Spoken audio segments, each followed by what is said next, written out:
Yo, it's the Master Connector coming at you, live and direct. This ain't AI, it's that real human connect. Yo, welcome to the Master Connector show, where the real ones pull up and the energy grow. Every Wednesday, 1 p.m. Eastern, we live. LinkedIn and YouTube, where the real ones vibe. Started back in 2020, now the movement legit. Hundreds of episodes, and we still never quit. Steve Spiro, the Master Connector on attack. Rob Genevieve's the brand builder, got his back. Two introverts, turned masters of connection. 28 years deep, built on trust and direction. No fake networking, no pinch slapping attacks. We build real relationships, and that's all facts. Famous guests, athletes, authors, TEDx flames. Military leaders elevating the game. Pack 30 minutes, but the impact hits strong. Jump in the comments and connect all show long. Be authentic, stay others focused, have grit, build community strong. Yeah, that's how we are. Be authentic, stay others focused, have grit, build community strong. What's up, everyone? Welcome to the Master Connector Show. I'm your co-host, Rob Genovese, and we're so happy you're joining us today live, as we go live every Wednesday, 1 p.m. Eastern Time. And look, we want you here live because live is where it's at. Live is where you get to ask questions, get those questions answered so you can close the gaps between your knowledge. That's how you level up. And, we bring amazing guests on here every single week that share their stories, their experiences, their skill set to help you do just that. But, sometimes something you miss, get here live, ask the question in the comments, and we'll get it answered for you. And listen, we got a great show for you today. And this episode is actually sponsored by our man, Russ Hedge. Love Russ Hedge. Russ Hedge, he's got over 30-something years, well over 30 years of sales and marketing success in multiple industries. He can help you be successful in your business by helping you truly connect what Russ Hedge does. So get in contact with him. Go to russhedge.com. Support him. Support our show. And if you want to be, if you want to sponsor an episode of our show, you can absolutely do that. Go to masterconnector.show, right down there, right down here. And you can click on sponsor an episode, and you can sponsor an episode of this and get your name out there. We got an audience full of people. Steve's got, he's got well over 35,000 followers, connections on LinkedIn alone. I'm a little guy. He's a big guy. And, that audience, that exposure is great for your business. And also, if you want to be a guest, you can also apply on there. Hit the Be a Guest link, and you'll get the application to do that. And then also, check on the homepage. Because like I said, Steve brings amazing people, roster full of people. So find out who you need to hear from, who you need to get your question answered from that roster of guests, and bookmark it on your calendar so you don't miss the live version. But of course, if you can't do live, you can always watch the replay as it goes out on Spotify, YouTube, Apple Podcasts, and everywhere you listen to your favorite shows. And today's show is going to be great, finding your life in rhythm. I remember I used to fight against life. I don't know if you've ever done this. You try and make things happen, and you force fit things, and you try and jam something new down the world's throats to make progress, and you feel so frustrated because it's not working. And then I learned quite a number of years later that everything has a flow. It has a rhythm.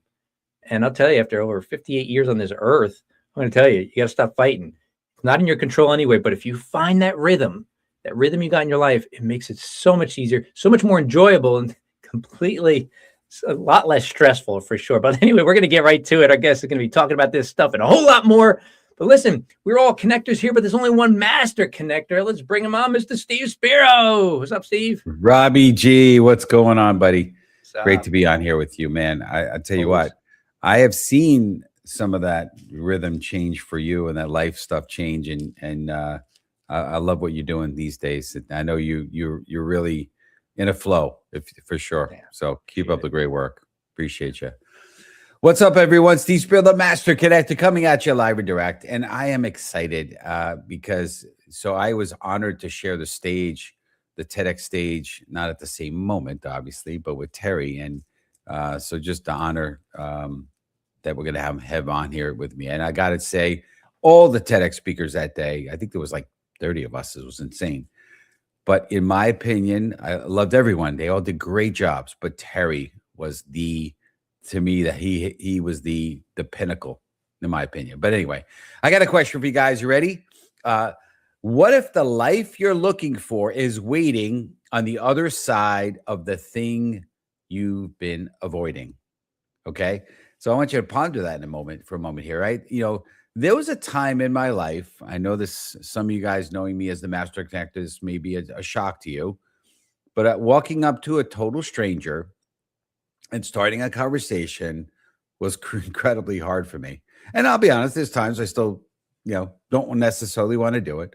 I was this shy kid, introverted, picked on and bullied, learning disabled, dyslexic. I had no confidence whatsoever, and then a mentor challenged me to meet 3 strangers every day. And if you watch my TED talk, you'll hear some crazy stories, insane.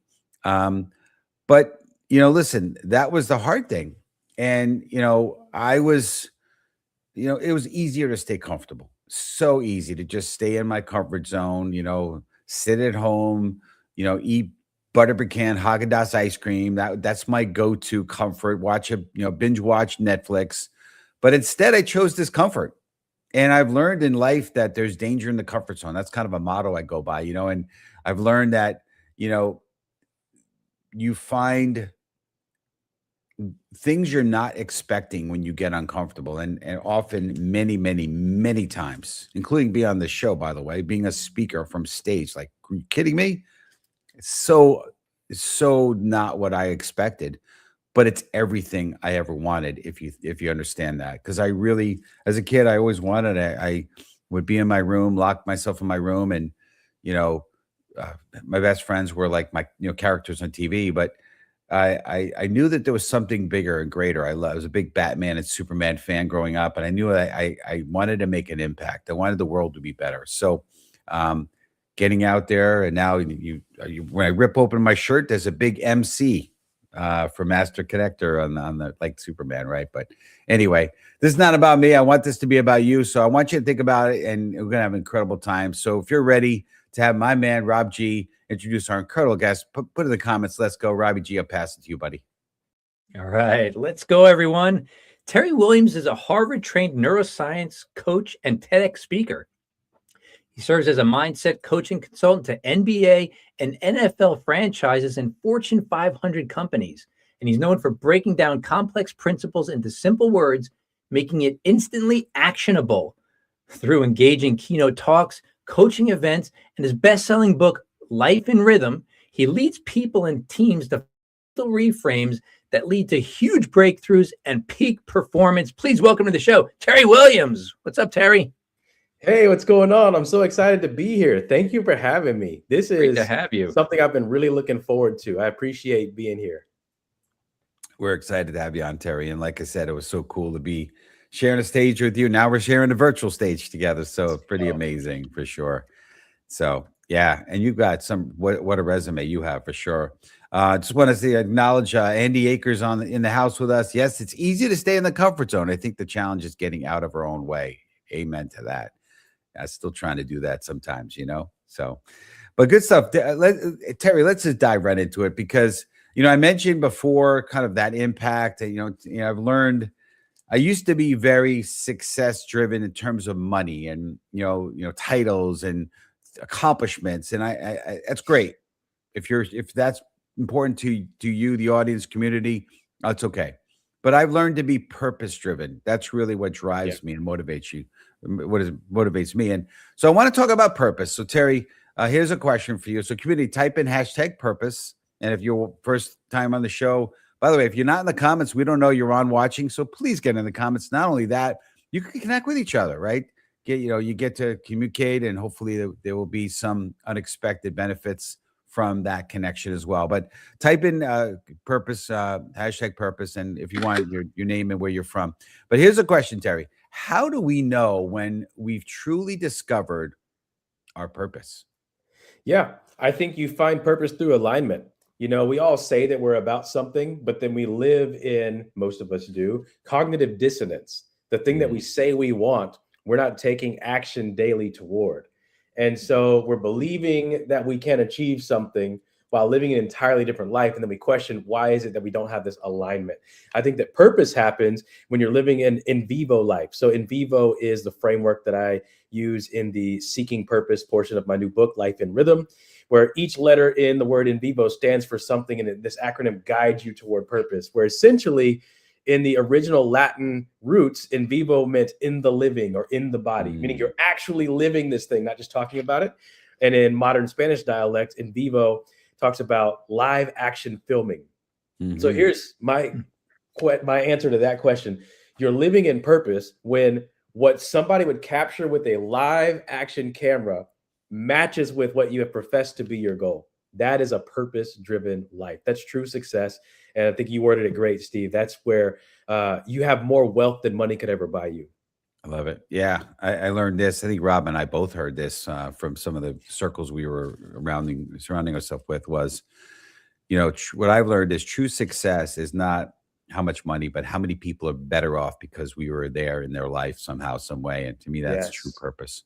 By the way, I want to acknowledge our amazing Yolanda's in the house, purpose for sure. And then Debbie, I got a chance to get on a call with Debbie. She's from North Texas. So Debbie, great to have you on here. It was great chatting with you earlier. And you're a woman of your word. You said you'd be on. And by the way, you need to connect with Debbie. I'm just telling you straight up, everyone that's hearing my voice need to connect with Debbie McDonald for sure. She's amazing. And then, of course, my man, Andy Acres in the house here, Brooklyn in the house. So, all right, cool stuff. All right, let's keep the ball rolling. Listen, we're talking about, drive, and we're talking about things that we're doing. And, a big part of that is what we're endeavoring and the things that we do on a day-to-day basis. And I've learned, you mentioned some really good nuggets before about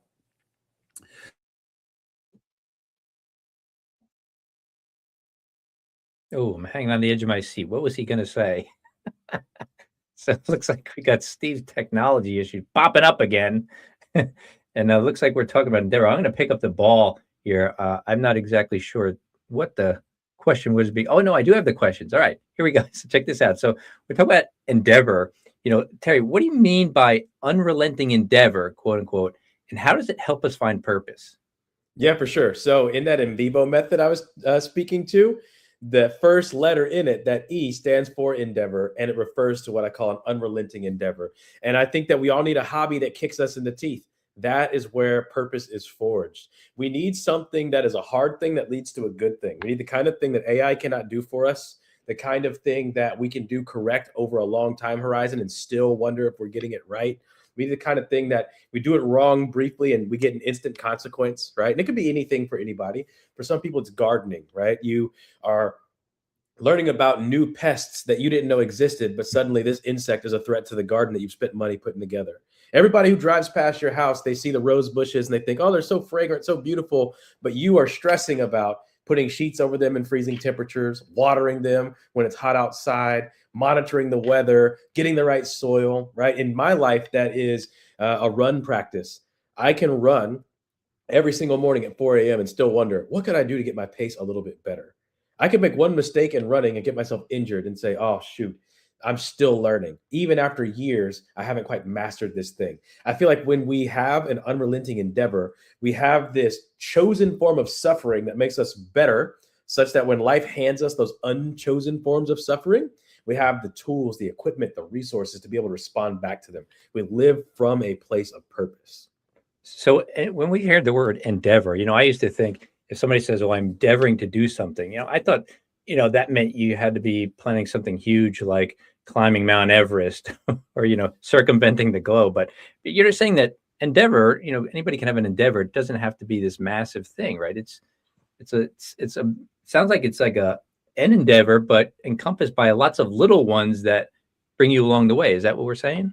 Absolutely. I think that we all need the type of endeavor that we can take with us in our daily life, right? Such that, to your point, it's not climbing Mount Everest, it's learning to keep the house clean while you got small kids living in there. Well, that's an unrelenting endeavor. It's very stinking hard to do. And you have to learn how to give yourself a whole lot of grace in the process of somehow maintaining that, right? And you can do it right for a long time and still wonder if you're doing well. You can do it wrong one time and have a massive mess on your hands. That's just, again, one more example. But an unrelenting endeavor is essentially just a hobby that kicks you in the teeth, or it's a thing that you commit yourself to. Maybe it's even a professional undertaking and not a hobby, but it's something that makes you better because it costs you a little bit of suffering to gain any sort of mastery in it, and you're playing the long game. So you said some really key things in there that I want to highlight to the audience. You talk a lot about learning. And, if you want to have this amazing garden, or if your landscaping is beautiful, chances are you had to learn how to take care of each individual plant. And I can speak firsthand on this. I actually, we built a house and we had all brand new landscaping that I did myself with my son. So we have over 75 trees and shrubs and whatnot on the property. And I can tell you, you got to look at each one and see, what do I need to do with this in order to make this flourish? And we're using the gardening as a metaphor, but one of the things I think about is, as a brand guy, I build brands for companies, Mhm. and I want to create a community for small business owners who can't afford the high ticket, but we can DIY it and I can help them. But in order to get there, what do I need? I need an audience, right? So I got to learn this LinkedIn thing. I got to learn this marketing thing. So there's all these little pieces you're talking about that you need to learn all along the way. And, I'm not 25 anymore, but I don't stop learning. I think a lot of people, they get out of college like, oh, I got the degree, I know all I need to know. That was my big mistake, right? But you're talking about, you really need to be learning all along the way to get this done, right? Yeah, for sure. College is just the training grounds for learning. In college, we essentially learn how to learn, right? And then we become lifelong learners. One thing that's been key for me is understanding that I only ever lead from a position of learning. And so that helps me to remain forever a student.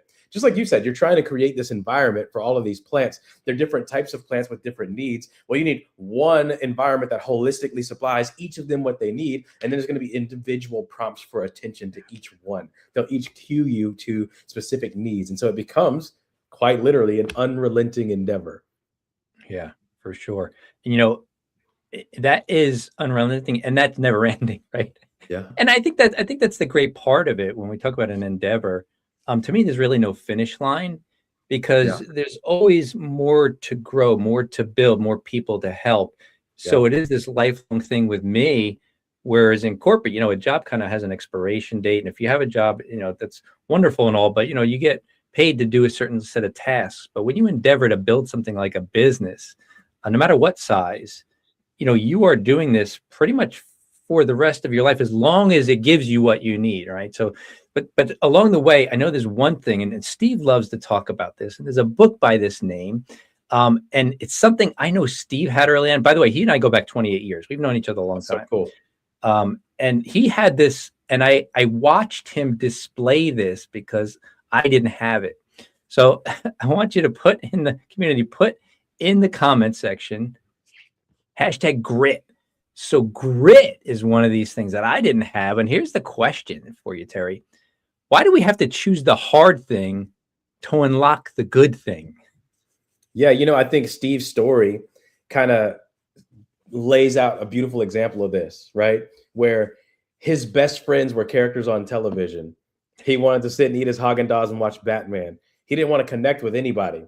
Somebody then challenges him from a mentorship perspective. Hey, have 3 conversations a day. He goes on to become the master connector. Well, for somebody like me who loves talking to people, I can chat with people all day. That's not an unrelenting endeavor for me. But for him, that took real grit. That became an unrelenting endeavor where he had to choose to go out of his comfort zone and connect with people. Lo and behold, he becomes the master connector. So he leaned into the hard thing. It was hard for him to have conversations, to be an extrovert, to get out of his shell. And then it led to a good thing. Now he's known as the master connector.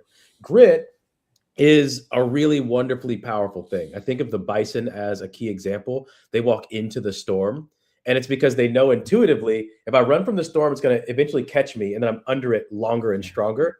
But what if I go straight into it? What if I choose grit? What if I, as an introvert, go choose that conversation, right? If a bison walks into a storm, sooner comes the moment it sees the sun. Like it literally sees more sunshine because it chases more storms. The hard thing leads to the good thing. And that's why we all need to choose grit, because what's on the other side of it is the life we've always wanted. Yeah. That's a great example of the bison. I think I heard that once before, and I thought maybe it was just one of those things that sounds really cool, but doesn't actually happen. But I have read an article about how that works, and it makes so much sense. In the book I was talking about audience, by the way, there's a book called Grit by Angela Duckworth, a fantastic read that talks really explicitly about grit. And I'll tell you, I read that book and it changed my perspective. Steve, while you were gone, was talking about grit and how I observed you, 28 years ago. You displayed grit. You were like, we used to call you the bulldog or something like that, because you wouldn't let go. He was just so persistent. So I had to model that, and then reading the book. But grit, definitely. I love what you said, Terry, about how, doing the hard thing. Like, if you're doing the easy thing, like talk to people, Terry's like, sure, I talk to people all day. That's my wife. That's not me. That's not Steve. Like, Steve is amazing because he still does it. I am like, this may seem like, I don't know how I come across on here, but I love doing this, but it takes a lot of energy to be able to do this. So it's not the easy thing for me, for sure, but it is something I do enjoy doing. So I don't know how that works. Yeah, no, for sure. And I came back in, had tech challenges. Hopefully it'll be okay now. But I appreciate you guys. I felt like my ears were ringing while I was off camera there for a minute, but thank you for the kind words. And it sounds like you're acknowledging the crazy journey I had. But, the biggest thing, right? And so I don't know if I shared this with you, Rob, and Terry, I definitely didn't share this with you. But when I was looking at developing my speaking, and I wanted to, and I have a coach. She's amazing. Her name is Diane Goodman. Look her up if you're looking for a great coach. And she's not like, she doesn't teach you about speaking, but about the business of speaking. She's got 40 years experience as she ran speaker bureaus. So she's got a real good knowledge of the speaking world. And she had an onboarding little 10-question thing. And it was like, what makes you different as a speaker? Oh, I speak on the power of human connection. So she sends me this email, not to be like, challenge me, but just, hey, these are some other speakers that also speak on the human connection. What makes you different? And I'm one of them was like a 45-minute long video of this guy. And I'm halfway through and I'm like, oh crap, I am not different at all. so I'm like, what am I going to do now? So my friend Chat, right? I went to Chat and I'm like, hey, take a look at these speakers. My positioning, what makes me different? And what Chat, I say she said, basically, you're different because you teach and you show people that it doesn't matter how introverted, extrovert, it doesn't matter. Anyone could do what you've done.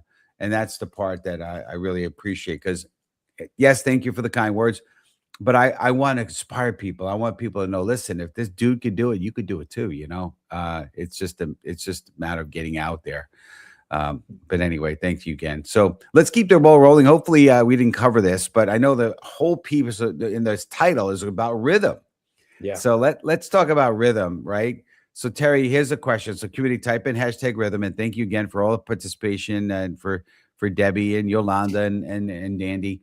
So here's a question. How do we recognize when it's time to push and when it's time to rest? Yeah, well, best analogy I got for you in rhythm is where it finds its origin in music. Rhythm is what drives music forward, and it's what it's always returning to, right? And when you hear music and it's out of rhythm, it sounds awful. You don't have to ask somebody, hey, is this out of rhythm for you too? Or is that just me? Like, right. You're like, change the tune right now. This is dissonance. This is not harmony, right? Yeah. And I think that if we're willing to get honest, we know when our life is out of rhythm. We know when there's dissonance and not harmony. We obviously have resources we can go to, great coaches, great therapists, great mentors, but sometimes that something's a little off, right? Oh, yeah. And I think about the rhythms we find in nature, right? We humans exhale carbon dioxide. The trees inhale that, spin it off into oxygen, exhale that. We breathe that in. Round and round we go, right? We're in this cycle of two different life forms sustaining each other because there's a rhythmic push and pull, a give and take, a delicate dance, an inhale and exhale, right? The same is true for us when it comes to rigor and rest. There's a rhythm between rigor and rest. We shouldn't have to ask the question. We should know when we've pushed too far, put in too much rigor, and now we're in debt in the area of rest. Or when we're resting a bit too much and it's like, hey, it's time to get back to rigor, right? A type A person will burn the candle at both ends. A type B person will wonder if it's even time to buy the lighter to light the candle. What if we just lit the dang candle and then also knew when to blow it out? And so when it comes to life rhythm, the simplest way I can put it is this. When we proactively recharge, we more powerfully re-engage. I think a lot of doers, achievers, high performers would be shocked to know, but I've seen this play out in NBA, NFL, and Fortune 500 circles. When you actually take the time to prioritize the rest, you come back to the work fully recharged, fully loaded, and ready to more powerfully re-engage. That's so powerful. And he just threw out, NBA and again, NFL, like that's amazing because I mean you're working with those kinds of amazing high performing athletes and so forth, and also on the CEO realm and in business. But I've been there too, right? I've been in the part where I think God has a sense of humor, right? Because you think you're crushing it, and all of a sudden, like I get this like really bad cold, or I get sick and I'm like, okay, I guess this is my time. I'm supposed to be resting. So, but it's way better, to your point, Terry, if you can do it yourself and consciously know and again, you should know, that but and it's time to just recharge. It's time to just, maybe it's taking a walk, maybe it's some meditation, right? Things like that. So I appreciate that perspective. That was great. Along those lines, one last thing I want to kind of touch on, we may have a little time to squeeze one more question is, obviously I talked about crashing because I was pretty much burnt out. So I want to talk about that with you real quick and your perspective on burnout. So here's a question. Community, type in #burnout. So how can high achievement and peak performance exist without burnout? Yeah, that's a great question. Most people experience burnout at some point in their life. Forbes reported in 2025 that 66% of the American workforce experienced burnout. It's tricky because we want to achieve. We are ambitious. We want to elevate. We want the promotion. We want to launch the business and see the brand become successful. And that's going to cost us a lot. We have to put in a lot of rigor.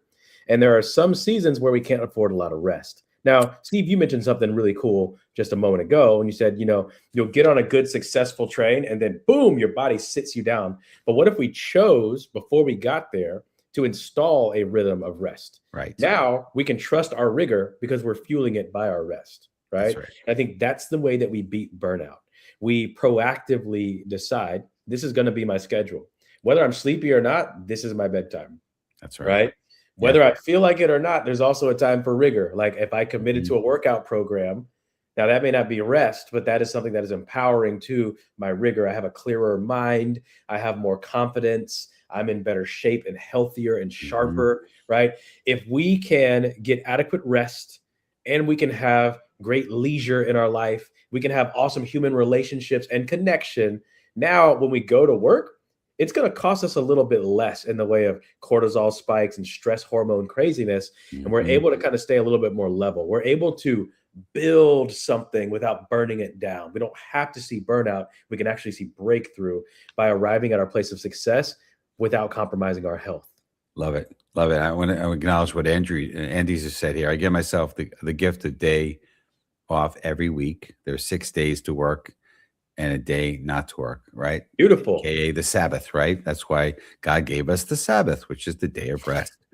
And I think a lot of times we think that means a day of like playing like a maniac and sometimes just charge it up, So great point. Thanks for the add value there, Andy, for sure. So, wow, we are right at the bottom of the hour. It's crazy, amazing, Terry. It didn't disappoint because I expected amazing from you, and I got amazing plus 100. So thank you. Thank you so much. Even the part that I got to catch because I was obviously having to restart my router and my computer, all this crazy stuff. But we know that you have some perhaps an offer for the community and maybe the best way to reach you. And if you could just share those things, and I know Rob has some links for you as well. Yeah, absolutely. I'm easy to find on LinkedIn and on Instagram. It's Terry Williams. That's just ITS and then my name, Terry Williams. First person to send me a direct message on LinkedIn with the keyword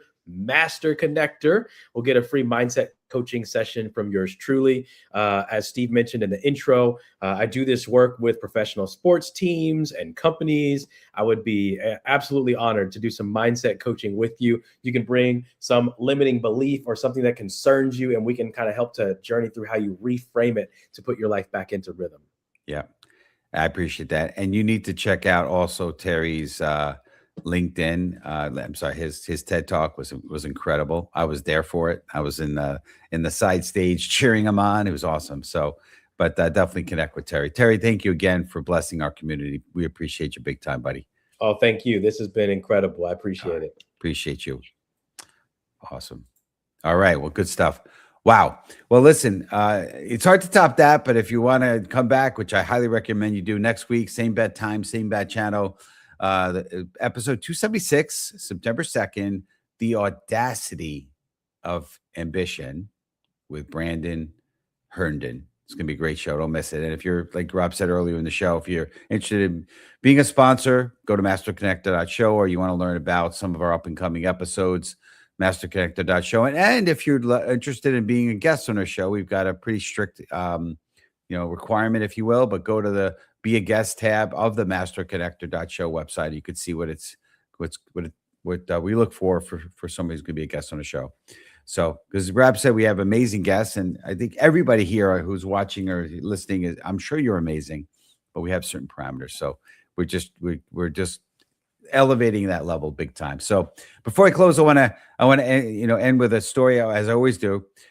Before becoming one of Hollywood's most recognizable stars, actor Samuel Jackson spent years performing in small roles and didn't achieve widespread fame until he was in his 40s, proving that life's rhythms doesn't have to follow everyone else's timeline. His journey is a reminder that progress isn't always immediate.